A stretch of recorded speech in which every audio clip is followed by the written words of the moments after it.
Thank you for being here today for our press conference on Look at this. Somebody come look at the this. most important Look at this. issue that's getting Somebody the come and least look at amount of this. attention relative to its Look at importance this. in our country. And like many other issues, we're going to be deciding on November 5 what kind of a country we're going to be, and it applies to this issue as well. President Trump had withdrawn the U.S. from the WHO, and of course the Biden administration, like every other disastrous decision they made, reversed those policies when the Biden-Harris administration got in charge. Well, later this week, the UN is going to hold a, quote, summit for the future. And they're going to produce, this is right from their website, an intergovernmentally negotiated, action-oriented pact for the future with a chapter on transforming global governance. Ascending beyond the powers being sought by its subordinate agency, the WHO, the UN is seeking even broader and more powerful authority, as you will hear a lot about today. The Biden-Harris administration apparently intends to fully support the surrender and compliance of the U.S. to the UN in these endeavors. They are aligned with the international globalists that hate America, that hate the Constitution, that hate our founders, that hate our founding Judeo-Christian principles, and they want America to become like the rest of the world. They don't want us to be subordinate to or governed by our Constitution. No, they want America to be subordinate to and governed by the UN, the World Health Assembly, and the WHO. And in fact, they intend to join with others at the UN summit this week to vote to award additional powers to the UN Secretary General. They seek to facilitate the evolution of the UN from an international cooperative body to an international governing body.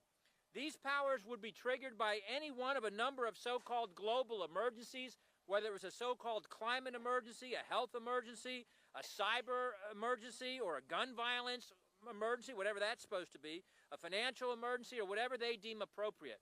And the Biden-Harris administration is in full agreement with the UN and the WHO on efforts to place us under their authority and to require such things as their international health regulations, including the surveillance of U.S. citizens, the censoring of dissenting views, and much more. The American people didn't vote for this, and they don't support this, and it's up to the people's representatives, that's us gathered here today, to have a responsibility to expose this and to reject this.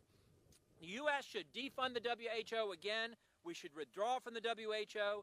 Any agreements with the WHO or the UN should require Senate approval or disapproval. And a bipartisan House majority voted to require Senate approval just last week with Tom Tiffany's bill on the House floor. So I'm proud to be joined here by my House colleagues and others who are appropriately concerned and educated, informed, and leading on this issue. Again, this is the most important issue that's getting the least amount of attention relative to its importance and its impact on our country and on the American people. And with that, I yield to the gentleman from South Carolina, Ralph Norman. Thank you, Congressman Good. I want to thank Frank Gaffney, Tony Perkins, all my colleagues for taking a lead role in this. As Congressman Good said, this is probably, other than our financial crisis this country's in, the most important issue to call attention to. The Summit of the Future will happen on September 22nd, 23rd. And folks, what that will do is cede America's authority, America's sovereignty to basically China. China is defined as a developing country. It is the number 2 economy behind America. It's not developing. It will cede our decision-making ability to China. That's what you need to know. Let me read out what the Secretary General, Antonio Guterres, his policy brief 2, issued on March of 2023. I propose that the General Assembly provide the Secretary General and the United Nations system with a standing authority to convene and operationalize automatically an emergency platform in the event of a future complex global shock of sufficient scale. Guess who determines that? The World Health Organization. It reveals in their definition a possible global shock, including large-scale climate or environmental events, determined by who? The Secretary General. Future pandemics. We all endured what the problem we had with the latest virus. High impact events involving a biological agent determined by who? The World Health Organization. Disruption of global flows of goods determined by who? Not America, but the WHO under the Secretary General. Not only that, it requires a 5% payment by the United States every year of our total medical dollars spent, which are in the trillions. Bottom line, we cannot let this go. This is a top line issue that America must be made aware of. It's got to go through the Senate where it requires 60 votes. And we're going to fight to make sure all Americans know what's happening and stop it dead in its tracks. The WHO needs to be defunded.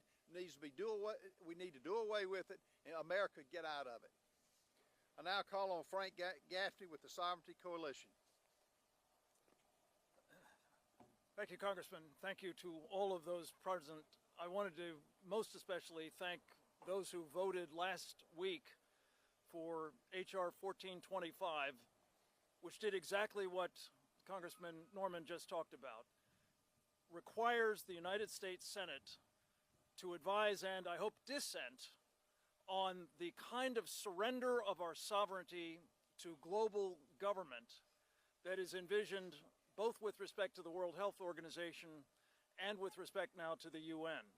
That's, make no mistake about it, the agenda of the UN Summit of the Future. That is unmistakably what they hope to put in train with their so-called Pact of the Future. And the thing that is absolutely infuriating about all of this is not only, as these gentlemen have said, this is really important. And most people in the media, most people in government, certainly the vast majority of Americans have no idea this is even going on, let alone reading in the rest of us. So it seems to me that what is needed now is not only to have the Senate charged, as with the World Health Organization's International Health Regulation Treaty, also the Pact for the Future. There must be no application of whatever they come up with in terms of world government by the UN Secretary General without the Senate's advice and consent. And secondly, I call here today on former President Donald Trump to use his platforms to address and draw out his opponent, the Vice President of the United States, on whether or not she supports world government. And if she doesn't, for her to disavow what the Biden administration is doing right now to try to bring it about. Thank you very much. Next up is Andy Biggs. Thank you, Frank, and thanks to Bob and Ralph for organizing this and for all who are standing with us, and my colleagues and those who are concerned about this. You know, this administration has attacked United States sovereignty since day one. They've done it by attacking our geographical integrity, and now they want to cede our sovereignty over to the United Nations, and in particular the World Health Organization. It's important to understand that how critical it is that we let the American people know how dangerous this administration is and their policies are. So, when we think about it, $850 million, that's our annual assessment today to the World Health Organization. But we consistently pay more than our assessment. Why is that? Because this administration wants to pay more. And we're the folks at the United Nations working hand in glove with the World Health Organization to have their way, we would be spending even more. And we'd be spending more to become enslaved to them because of the things that my previous speakers, my co-speakers have said. I introduced legislation, H.R. 2022, which gets us out of the World Health Organization and defunds our portion of it. Why is that? It's because the World Health Organization has become captured. It's been captured by our international adversary, China. We saw that as a result of the COVID-19 issue and how the World Health Organization protected Xi Jinping and the Chinese. We can't give up any more of our sovereignty, any more of our geographical integrity, any more of our economic integrity to foreign actors who have no concern about the United States of America other than to take our power and our money away. This administration is all in for it. That should be enough to tell everyone that this is a non-starter. I appreciate my colleagues for helping raise this today. I appreciate you and the media being here today, because this will be an ongoing effort. An ongoing effort as the out-of-control spending that Congress is engaged in, coupled with the border problems that we have.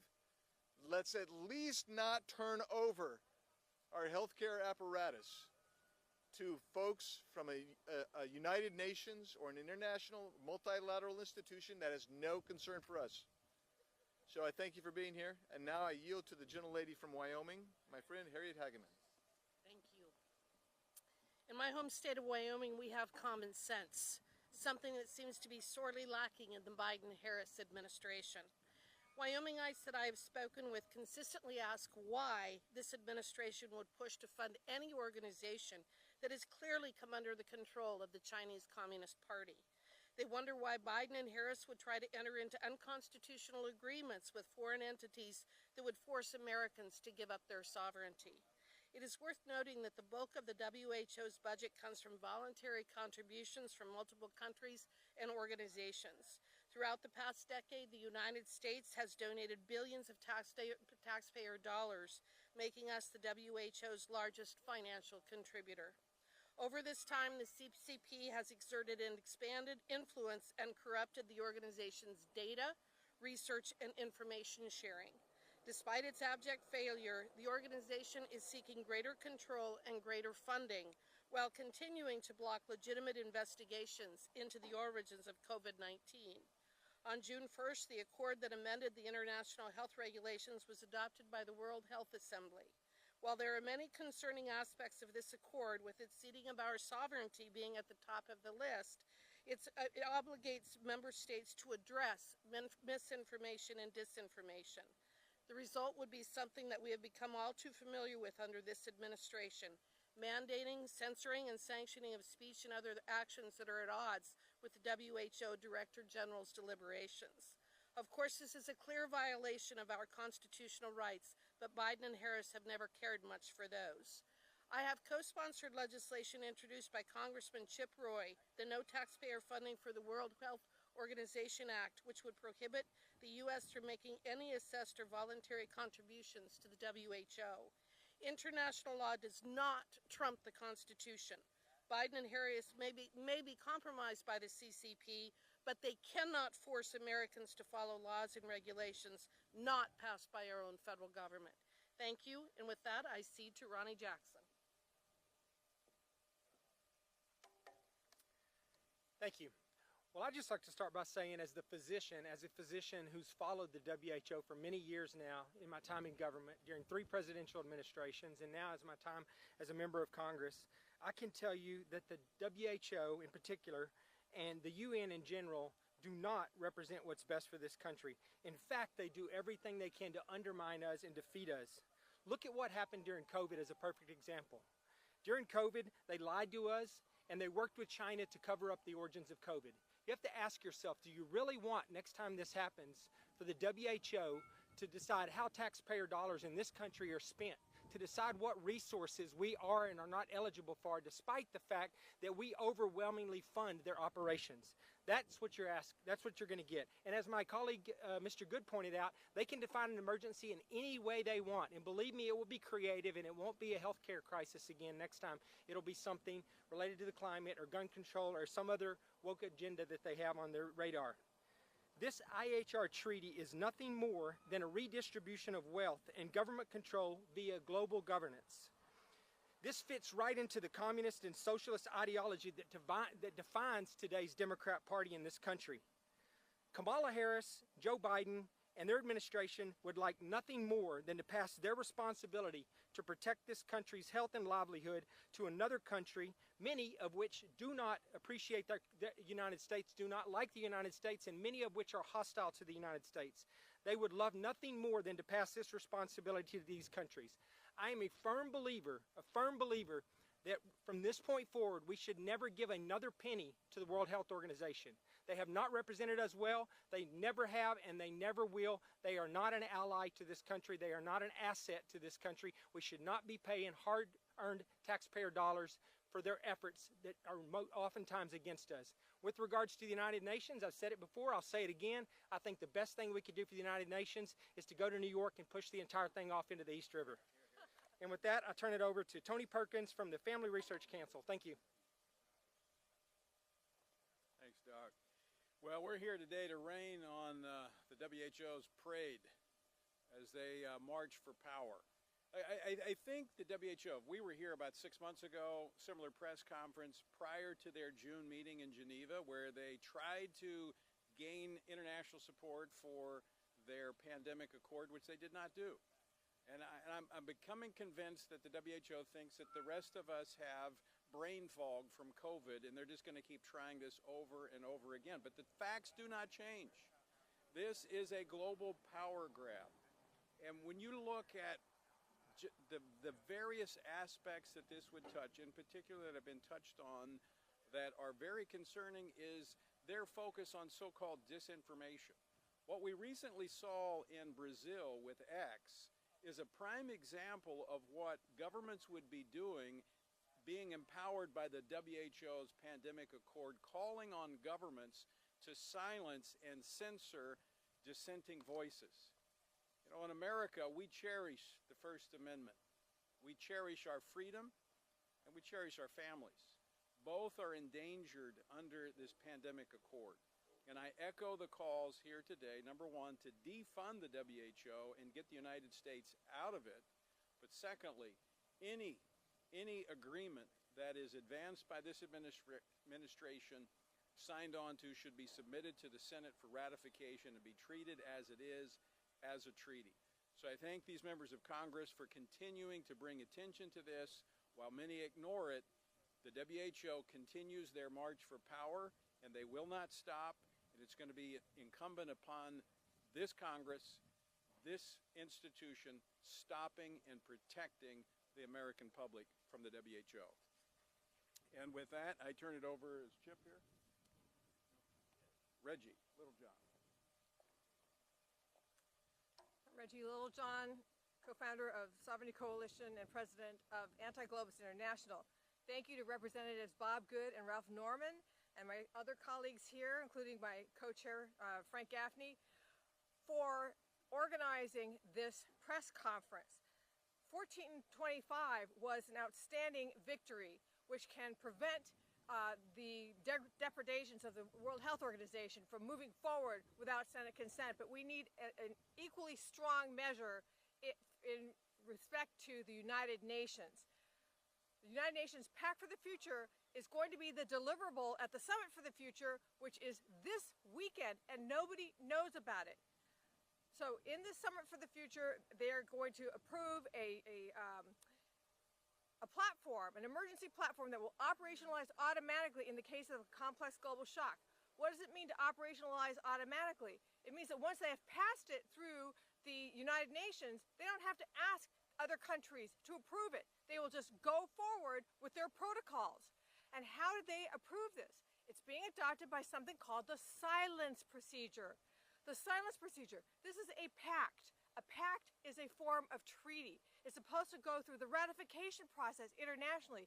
Instead, they're doing it where they submit a draft, and if nobody objects to it, then it's adopted. Adopted. And then it's noted that it was adopted at the actual Summit for the Future.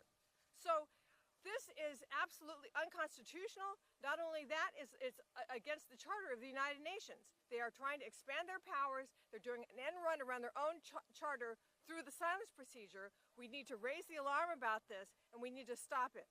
Thank you.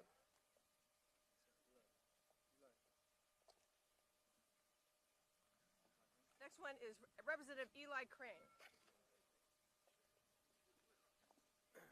All right, thank you guys for coming out today to cover this. I want to say thank you to Congressman Good, Norman for hosting this, and my other colleagues for showing up. Obviously, this is a complete disaster. I'm not surprised at all that this administration is supporting it.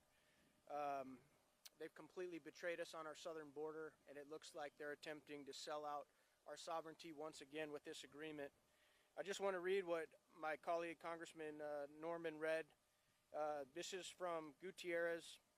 I propose that the General Assembly provide the Secretary General and the United Nations system with a standing authority to convene and operationalize automatically an emergency platform in the event of future complex global shock of sufficient scale, severity, and reach. The key word there is authority.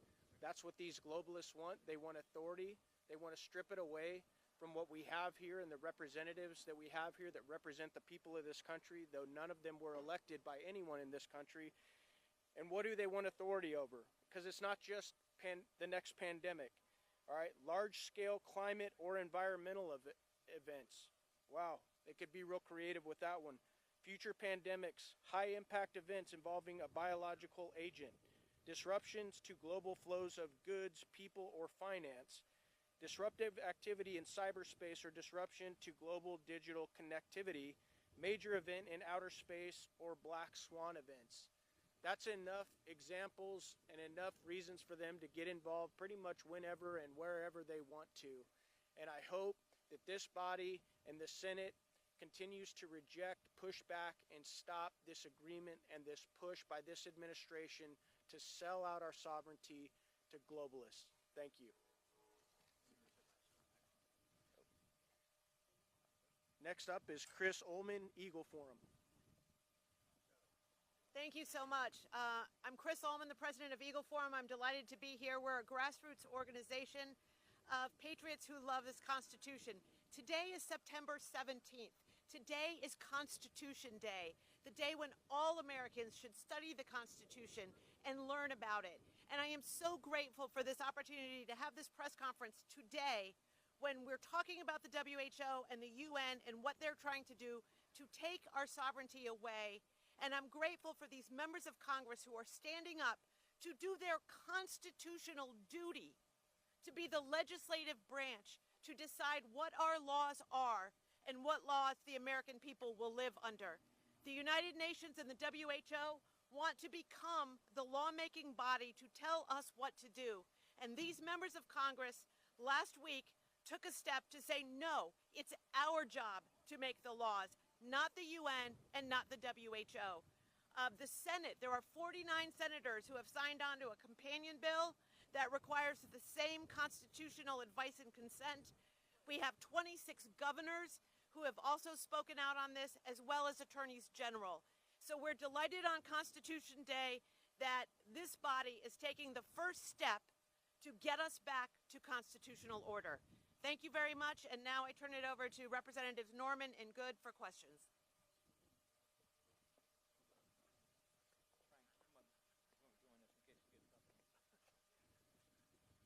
Harry, two questions. Yes, sir.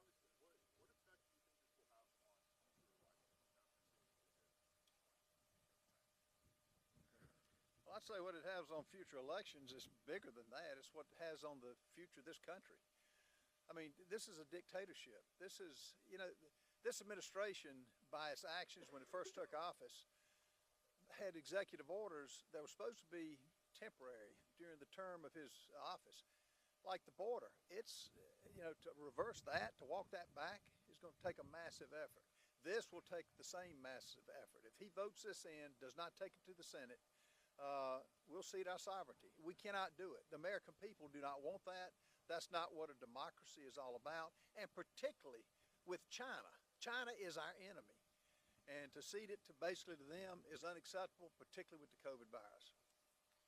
I'll just add to what Congressman Norman said, that you saw the Biden-Harris administration on full display during the China virus situation, where they doubled down and took every recommendation from the WHO. We had to force them, literally, the Republican House had to force them to finally end the pandemic emergency and the so-called mitigation requirements that were in place. So hopefully the American people learn from that. They've suffered sufficiently, and they're going to make change on November 5. One more. All right. One thing to that last point.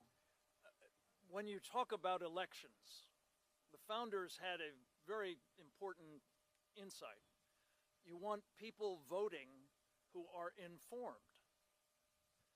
We are here to talk to you and through you to the American people to ensure they are informed, because the process that we're talking about could functionally end the whole idea of limited, accountable, and representative governance of this country under our Constitution. That must not be allowed to happen. And I thank these gentlemen and their colleagues for trying to prevent it from happening. Thank you all. Thank y'all so much.